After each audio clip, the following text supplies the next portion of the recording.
Hola, ¿cómo estás? Soy Guadalupe Reynoso y a continuación te explicaré el desarrollo embriológico del sistema digestivo, estómago, esófago, duodeno, su regulación molecular y sus consideraciones clínicas. Pues bien, empecemos.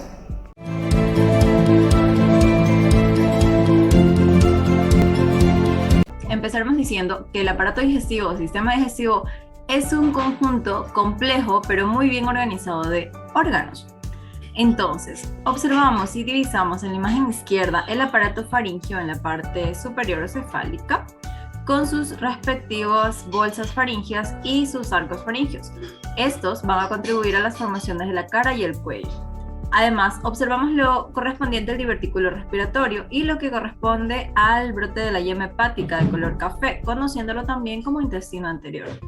Otra parte importante corresponde a la irrigación, ya que una parte va a ser cubierta por el tronco celíaco, es decir, la parte superior, otra parte lo será por la mesentérica superior, la parte del intestino medio, y finalmente encontramos de la mesentérica inferior, correspondiente al intestino posterior respectivamente. Y esto lo relacionamos al estudio previo de los arcos aórticos. Además, es importante por su irrigación y sus estructuras. En la imagen opuesta encontramos la anatomía general del sistema digestivo. Este contiene tres fases de deglución: la faríngea, la esofágica y la primera, que es la fase bucal. Entonces, iniciamos por la boca, aquella cavidad que va a recibir la comida y la va a romper en pedazos al masticarla. En conjunto con la saliva, sabemos que es producida por las glándulas salivales. Continuamos por el esófago, que mide aproximadamente de 18 a 30 centímetros y va a llevar los restos alimenticios desde la boca hasta el estómago.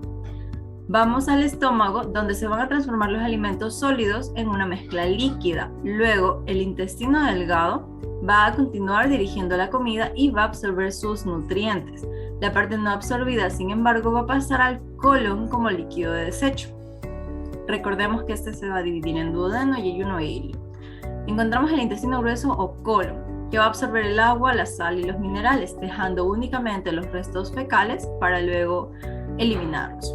Así también identificamos las estructuras del colon ascendente, transverso y descendente. Tenemos el recto y el ano, donde se van a evacuar durante la defecación. Así también encontramos los órganos anexos, como el hígado, que va a producir la bilis para ayudar a digerir la grasa, la bilis, que se va a almacenar en la vesícula biliar, y el páncreas, que va a producir enzimas para poder ayudar a la digestión. Continuamos con los segmentos del intestino primitivo, pues ya sabemos que el embrión va a llegar a un punto en el que va a cerrar su pared corporal y lo hará a través de la formación de pliegues, lo que se podría decir que es un proceso de plegamiento, ya sea en dirección cefalocaudal o lateral. Esto hará que una porción de endodermo se incorpore al embrión, conocido como intestino primitivo, mientras que la porción del endodermo se va a permanecer fuera del embrión a pesar del desplegamiento.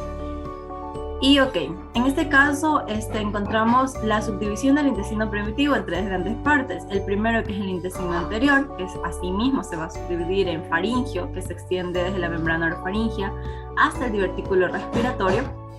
Por otro lado tenemos el intestino anterior, en el intestino medio también, que se va a extender desde el punto caudal a la yema hepática, y finalmente el intestino posterior, que se va a extender desde el tercio izquierdo del polo transverso hasta la membrana cloacal.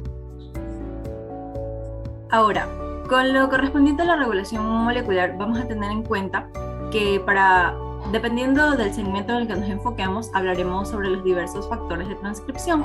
Sin embargo, estos factores van a expresarse dependiendo del gradiente de concentración de ácido retinoico que va a estar presente en todo el tubo digestivo. Encontramos que en la faringe este ácido va a ser bajo o casi nulo, y en el colon lo será de mayor concentración. Por lo que se entiende que en la parte más cefálica va a existir un ácido retinoico muy bajo, y a medida que va bajando el recorrido de este, va a ir aumentando su concentración. Así también vamos a encontrar los valores de concentración dependiendo de diversos factores de transcripción en los que se exprese, para que se induzca a diversas partes del tubo intestinal. Por ejemplo, encontramos aquí en la imagen de color morado que nos habla del esófago y del estómago, por lo que a este nivel se va a expresar el factor de transcripción CS o X2. Otro ejemplo es a nivel del duodeno y el páncreas, que se encuentra el PDX1, luego encontramos el CDXC y el CDXA en el hígado y la vesícula. Además, también encontramos el factor de transcripción HOX, por lo que se entiende que esos factores se expresan dependiendo de la concentración de ácido retinoico, como se mencionó en el inicio. Algo a destacar también es que va a existir una interacción epitelio-mesenquimatosa, la cual se va a dar en todo el tubo intestinal, gracias a la expresión del Sonic Hedgehog. Y esta va a determinar las estructuras a formarse en el tubo intestinal. Además va a ayudar a que se expresen los genes de Hox en el mesodermo para luego el endodermo vaya a formar los componentes del intestino medio y posterior, como el intestino delgado, ciego, colon y la cloaca, respectivamente. También debo mencionar que la vitamina A, D, E y K pueden ser perjudiciales para una gestante si se consumen en exceso durante el periodo de la organogénesis, ya que vamos a recalcar que las consecuencias pueden ser perjudiciales. Continuamos con los mesenterios, mismos que van a tener un contacto amplio a la mesénquima de la pared abdominal posterior. Sin embargo, a nivel de la quinta semana va a suceder el plegamiento, es decir, como observamos en la imagen, se va a cerrar la pared corporal del embrión y si se cierra, se va a estrechar. Observamos la diferencia. También relatamos que este mesenterio se divide en dos partes, el mesenterio dorsal y el ventral. Conceptualizándonos, vamos a definir que el mesenterio va a ser aquella lámina continua que se encuentra debajo del diafragma. Y este mesenterio se va a extender desde la región interior del esófago hasta el recto y si nos fijamos va a ser como un tipo de lámina continua. ¿Por qué va a ser esto? Porque va a ser como un tipo de vía para los diferentes vasos sanguíneos. Por ejemplo, encontramos la arteria celíaca, misma que va a irrigar el intestino anterior, la mesentérica superior que va a irrigar el intestino medio y también la mesentérica inferior que va a irrigar el intestino posterior respectivamente. Este mesenterio no solo es una vía para los vasos sanguíneos, también lo va a ser para los linfáticos y los nervios. Otra cosa a tener en cuenta son las terminaciones, ya que dependiendo de la región en la que lo enfoquemos va a tener estas. Por ejemplo, mesogastrio, que viene meso de mesenterio y gastrio de estómago. Asimismo vamos a hablar de mesoduodeno, mesoapéndice, entre otros. Ahora, respecto al esófago, podemos mencionar y tener en cuenta que posee una capa muscular que se forma de la mesénquima visceral. Es decir, los 2/3 van a ser de músculo estriado y van a ser inervados por el nervio vago, mientras que el tercio inferior va a ser músculo liso y va a estar inervado por el plexo explácnico. También destacamos que la formación de este esófago termina entre la 8ª y la 10ª semana, guiándonos en la literatura por el comienzo de la deglución. A continuación encontramos en la primera imagen el esófago en la semana 4, cuando aparece el divertículo respiratorio o yema pulmonar y va a generar crestas traqueoesofágicas fusionándose para formar el tabique traqueoesofágico. Una vez que este se haya formado, el intestino anterior se va a dividir en dos partes, la ventral que va a ser para la formación de la tráquea y la parte dorsal que va a dar origen a la faringe y al esófago respectivamente. Ahora vamos con las correlaciones clínicas, específicamente las esofágicas, donde vamos a encontrar las atresias, la fístula traqueoesofágica, estenosis, hernia hiatal congénita, duplicación esofágica, la compresión vascular del esófago y acalasia. Entonces, hablamos de una anomalía esofágica, por ejemplo, en la imagen A. Bueno, en esta imagen vamos a encontrar varios tipos de atresias y de fístulas traqueoesofágicas. En la imagen A encontramos la anomalía más frecuente que se presenta en el 90% de los casos y ocurre cuando el esófago superior termina en una bolsa ciega y el segmento inferior va a formar una fístula con la tráquea. En la imagen de al lado encontramos una atresia esofágica aislada que corresponde al 4% de los casos.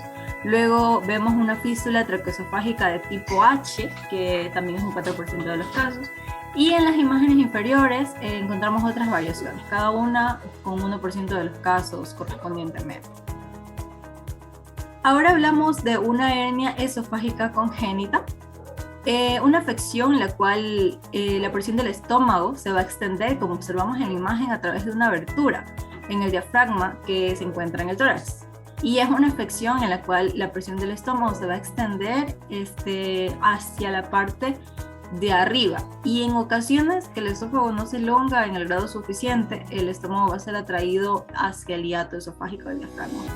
Y bueno, a consecuencia de esto, la hernia hiatal congénita. Para hablar del aumento menor, podemos decir que este es aquel que se va a extender, como podemos observar en la imagen, y desde el estómago y el segmento más proximal del duodeno hasta el hígado, y el ligamento falciforme, que va a ser desde el hígado hacia la parte ventral del cuerpo. Ok, continuamos con las anomalías esofágicas, en las que tenemos la duplicación esofágica, que es aquella irregularidad donde se caracteriza por presentar estructuras tubulares o ya sea quísticas, las cuales no se van a comunicar con la luz esofágica. Tenemos también la compresión vascular del esófago, donde se va a comprimir y va a producir que los vasos aberrantes vayan a permanecer sobre este órgano. Encontramos asimismo la acalasia, que es la dificultad para que los alimentos y el líquido pasen a través del esófago hacia el estómago.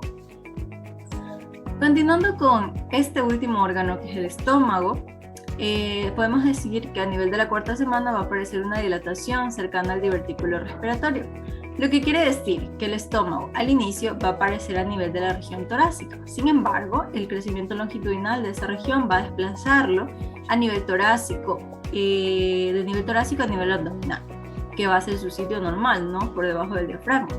Y si por alguna razón no ocurre esto, se va a generar una hernia diafragmática que ya abordaremos más adelante. Entonces, vamos a encontrar dos rotaciones fundamentales y básicas. La primera va a ser el eje longitudinal, donde observamos a este órgano rotando en 90 grados en sentido de las manecillas del reloj. Lo que quiere decir que el lado izquierdo de esta dilatación se va a orientar hacia el frente y va a estar inervado por el nervio vago, mientras que el lado derecho lo hará por la parte posterior y se inervará por el nervio vago derecho. Esta forma se va a generar dos curvaturas, la mayor, que es dada por el movimiento del lado izquierdo, y la curvatura menor, que es dada por el movimiento del lado derecho. El segundo eje va a ser el anteroposterior, donde encontramos ya la dilatación. Sin embargo, extremos tanto cefálicos y caudal van a seguir aún en la línea media, lo que conlleva que este eje ya luego pase de la región pilórica caudal y se desplace hacia la derecha y hacia arriba, mientras que la porción celíaca y cefálica se desplazará hacia la izquierda y hacia abajo. Algo importante aquí es que estos ejes no solamente moverán al estómago, sino que también va a crear movimientos colaterales, por decirlo de alguna manera, y así se atrae el mesogastrio dorsal. Tenemos por otra parte el duodeno, que es aquel segmento terminal del intestino anterior y proximal del intestino medio. La unión de estas dos estructuras va a ocurrir en un punto justo distal al sitio de origen de la llama hepática, como observamos en la imagen. Al tiempo que el estómago rota, el duodeno va a adquirir una configuración de asa en forma de C y va a rotar hacia la derecha. Entonces, encontramos también una porción pequeña de la región distal del duodeno, que va a ser aquel bulbo o bulbo duodenal, que va a conservar una extensión del mesenterio y va a permanecer separada de la pared posterior. Durante el segundo mes ya podemos decir que se va a obliterar por la proliferación de las células de las paredes. Pero luego también se va a recanalizar. ¿Por qué? Porque el intestino anterior va a ser irrigado por la arteria celíaca, entonces el intestino medio va a recibir sangre por la arteria mesentérica superior y el duodeno va a estar irrigado por las ramas de ambas arterias. Encontrando las anomalías del estómago, vamos a observar la estenosis pilórica, también la torsión omental, y entre las del duodeno encontramos la estenosis duodenal, la atresia duodenal. Aquí tenemos una anomalía del estómago, que es la estenosis pilórica, que las musculaturas circulares, en menor medida las longitudinales, se van a hipertrofiar, es decir, va a caracterizarse por un estrechamiento casi completo de la luz del pílori, que va a obstruir el paso de los alimentos y dar origen a un vómito en proyectil intenso, que es la sintomatología clínica más frecuente. En pocos casos también mencionamos que el píloro va a presentar atresia. Hemos terminado con este tema. Espero que haya sido de su completo agrado. Fue gracias a la dirección del Dr. Sixto Chiliquita, soy Eduardo Reynos.